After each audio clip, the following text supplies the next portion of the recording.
Olá, curiosos verdes, tudo bem com vocês? Voltei com o nosso segundo vídeo sobre economia circular e dessa vez a gente vai falar um pouquinho sobre as teorias que estão envolvidas no conceito da economia circular e por que esse termo ainda vem se desenvolvendo. Então vamos lá. A economia circular, ela está em constante desenvolvimento, ou seja, não é um conceito 100% definido. Ela vai se desenvolvendo ao longo do tempo com o surgimento de novas tecnologias, novos processos, novas teorias. E ela começou a atuar com a ecologia industrial. E o que seria isso? As empresas são entendidas como organismos vivos. E aí, dentro disso, a gente precisa garantir o bom funcionamento desses organismos. Ou seja, a ecologia industrial traz para a economia circular esse princípio de manter os ciclos funcionando e de reduzir a utilização de recursos para a preservação do meio ambiente. E isso está extremamente ligado ao redesign dos materiais. Então, como a gente comentou no último vídeo, o design é um ponto extremamente importante para a economia circular como um todo. Então, ele traz os conceitos de como produzir um material de forma a ser mais sustentável, a produzir um menor impacto socioambiental.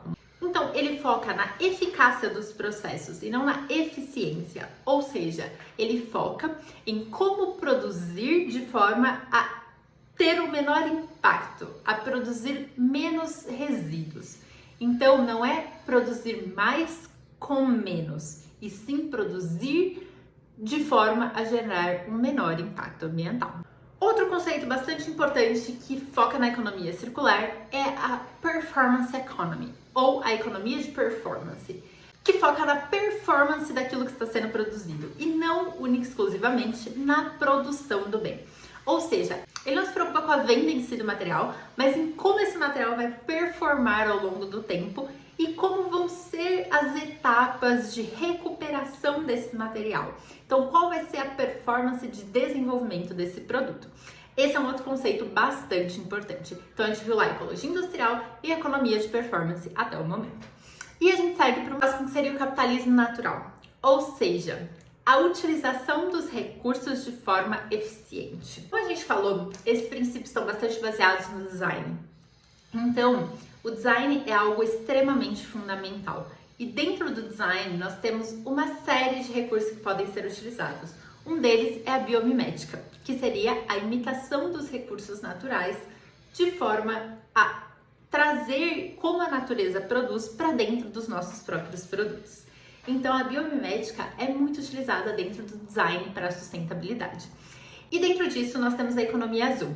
Esse nome vem da cor da terra. Então, seria preservar os recursos de forma a utilizá-los de maneira consciente. Então, é a preservação dos recursos dentro dos meios de produção, utilizando de forma racional, de forma a não gerar resíduos. Então, é pensar na utilização de uma forma a não gerar resíduos e manter sempre a terra azul, como a gente gostaria e quer ver no futuro. A economia azul, ela está relacionada com a economia verde, que a gente vai ver logo em seguida, porém a diferença é que ela foca na boa utilização dos recursos, inspirado na própria natureza. Então, é trazer as inspirações da natureza para utilizar os recursos de uma forma consciente e aí sim contribuir para a menor geração de resíduos possível. Outro princípio é o de economia verde. A economia verde, ela é entendida como um processo mais completo que a economia circular, porque ela leva em consideração os ecossistemas e também a sociedade.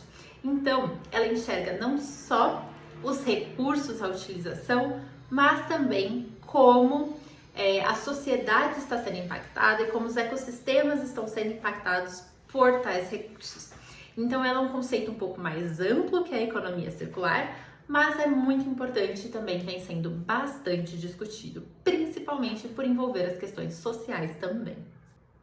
E como eu comentei com vocês no último vídeo, existem dois players principais que são referências na economia circular, e são eles a China e a União Europeia. A China foi muito criticada pela extração de recursos exacerbados nos anos 1900. E visto isso, ela precisou investir em recursos para tornar sua economia mais circular. Então, em 2008, depois de muito estudo, muito investimento em tecnologia, em estudos sobre economia circular, a China lançou a Lei da Promoção da Economia Circular, que visa tornar os seus processos mais circulares, utilizando os recursos de uma forma mais coerente e mais circular. No entanto, tem algumas críticas envolvidas nessa lei, principalmente com relação à extração exacerbada e à produção exagerada. Por mais que siga os princípios de uma economia simbiótica, de uma reutilização de recursos, reciclagem, ainda existem críticas dizendo que essa lei não foca 100% na economia circular, porque não pensa nas capacidades com que estão sendo extraídos e produzidos esses materiais. A União Europeia, como já sabemos, é referência na questão da economia circular e desde os anos 1900 trabalha em projetos para a economia circular. Como a gente discutiu nos últimos vídeos, o European Green Deal é hoje o que a gente tem de mais recente com relação à economia circular. Então esses dois players são extremamente importantes para o mercado na economia circular, trazendo os principais conceitos e ideias para serem utilizados no mundo. Então, gente, esses foram os conceitos básicos da economia circular e que guiam esse princípio. Conforme eu comentei com vocês, existem os 3 principais princípios da economia circular que são sempre seguidos pelos países, mas cada um adapta da forma que melhor se encaixa à sua realidade. Então, o conceito de economia circular ele é variável ao longo do mundo, mas sempre pautado nesses 3 princípios básicos. Então a gente vai ver variações nas ideias, nas mudanças que são propostas, porém sempre pautados nesses 3 princípios que guiam a economia circular como um todo. No próximo vídeo a gente volta com os modelos de negócio da economia circular, que também é super importante e bastante interessante pra gente.